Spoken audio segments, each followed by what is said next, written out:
As you recall in earlier training videos, when we inserted a function or formula, as you can see with this selected cell up in the formula bar, we got a formula that we also wanted to go ahead and use in these other cells, but we didn't want to retype it, so we copied and pasted it.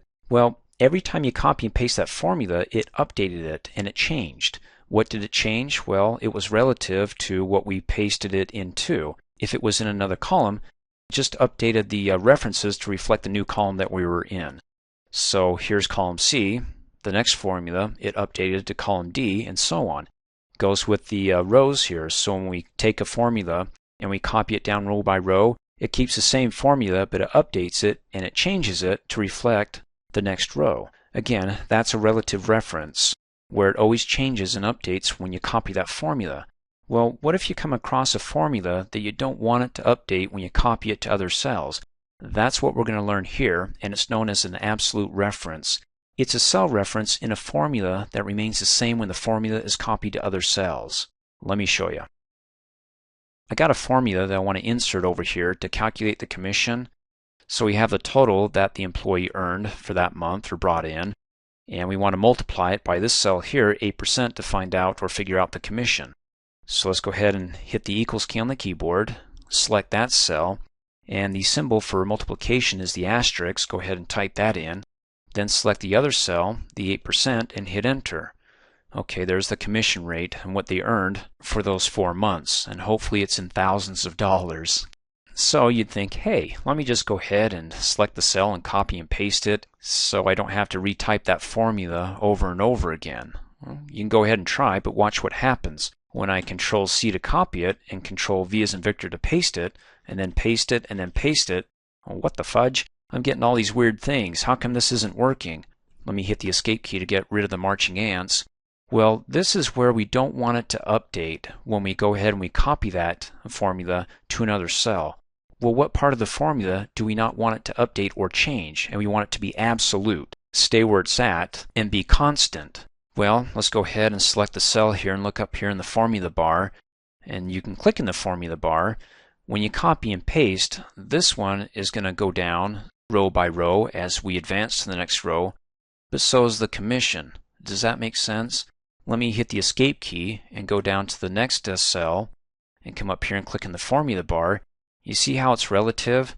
Excel's just doing the same thing as a pattern, saying, okay, well, I'm down to the next row, so let's go ahead and move this reference down to the next row, but there's nothing there. So that doesn't work. When it comes to commission, we want it to stay in cell H3. We want it to be absolute, constant, don't move. But the other part of the formula, the reference, needs to go ahead and move down so we can get the other commissions calculated for each employee. So how are we going to do this? Let me hit the escape key on the keyboard, go back to the original formula. Oh, by the way, how come it goes from 0 to value? Well, just double click. It's trying to multiply a cell that contains text, and that's why you get the value error, as opposed to, let me hit the escape key, a double click, where you have nothing in there, and it's multiplying a number, so you get 0. You can do a little homework on that, find out why you get the different types of errors just by digging down into the formula and finding out the references of those cells. Are you multiplying by text or an empty cell? And that's what we're looking at in this case. Hit the escape key. Let's go back to the original formula, and let's go ahead and come up here in the formula bar. And what cell do we want to stay as an absolute cell? It's going to be H3. This one right here, the commissions. So when we go ahead and we copy and paste it, it doesn't move. We want this dog, Fido, to stay. What you need to do is click before that cell reference H3 and hit the F4 key on the keyboard. When you hit the F4 key on the keyboard, it inserts these dollar signs, well, that are known as absolutes, meaning that the dollar sign next to the H says keep the H column put. In other words, we can copy and paste this formula wherever we want, but it will always reference the H column. Now, not just the H column, but we also have the dollar sign next to the 3, so it's saying always reference that row. And when you put them together, it says it's always going to be H3. That will never move, never change, no matter where you copy and paste this formula into. But this part of the formula that we're referencing will update wherever we paste it. But this part won't, because it's always going to be referring to that cell.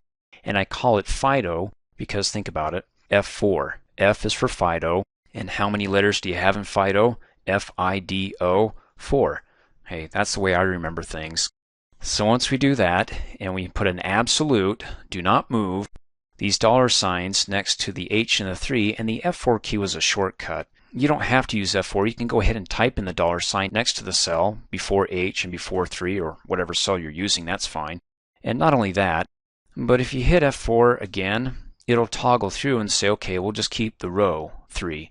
The H will update if you copy it in another column, or you can hit F4 again and say, okay, the H has to stay. In other words, it's always going to be referencing that column, but if you move to a new row, it'll update to another row, or F4 again to remove the absolutes and go back to just a simple relative reference here. Again, F4 solidifies and says stay in that column, in that row, always H3. Go ahead and hit enter. So when I click and drag the autofill handle down, or copy and paste, or double click really fast on the autofill handle, automatically copies it down to the end of the range that it can see logically, and we get the correct number because when you double click, it didn't update and pull this down, that part of the referencing in the cell. It stayed. Fido stayed, F4, right? The dollar symbols, the absolutes. But it updated that part of the cell reference, so we can go to the next row here for that employee and hit the escape key and double click, and it can go down to the next row, but again it's always staying on that cell, the commission cell, so we get accurate results. So that, and maybe other times where you're copying and pasting where you're only referencing one cell and you always want it to be that one cell and not have it updated as you copy and paste along, then go ahead and use those absolute references, the dollar signs, where you can go ahead and have it for both the column and the row so it doesn't change, or what's referred to as a mixed reference, where it's only referencing of the H3, maybe just the 3 is going to have the dollar sign, or maybe just the H is going to have the dollar sign or the absolute, so it's always going to be referencing that column, but never the same row. Depending upon if you're pasting column by column, it'll stay in that column, but if you're pasting row by row, well, it's relative because we don't have the dollar sign there, so let's go ahead and add it back in and hit enter. And let's see, I want to give them something a little bit extra to get ready for Christmas, so let's increase their commission by 10%, hit enter, and you can see it updates all of the cells there because these formulas are all dependent upon the value within the cell and also the totals here as well. And you can see how it automatically updated them just by changing the number here or changing any of the totals here. But I won't do that because the totals here are based upon the numbers here, which I can go ahead and change. It'll update that, which in turn, once that's updated, because that one's looking at that cell, it'll update that as well. So if we type something like 1,000, 10,000, wow, that's sweet. Let's go ahead and hit undo. Thanks for watching. Hey, as a quick reminder, if you like my video, please give it a thumbs up. You can also click on me and subscribe to my channel, get notified of the latest videos, and for only $2 a month, you can have access to all my Microsoft Office training videos.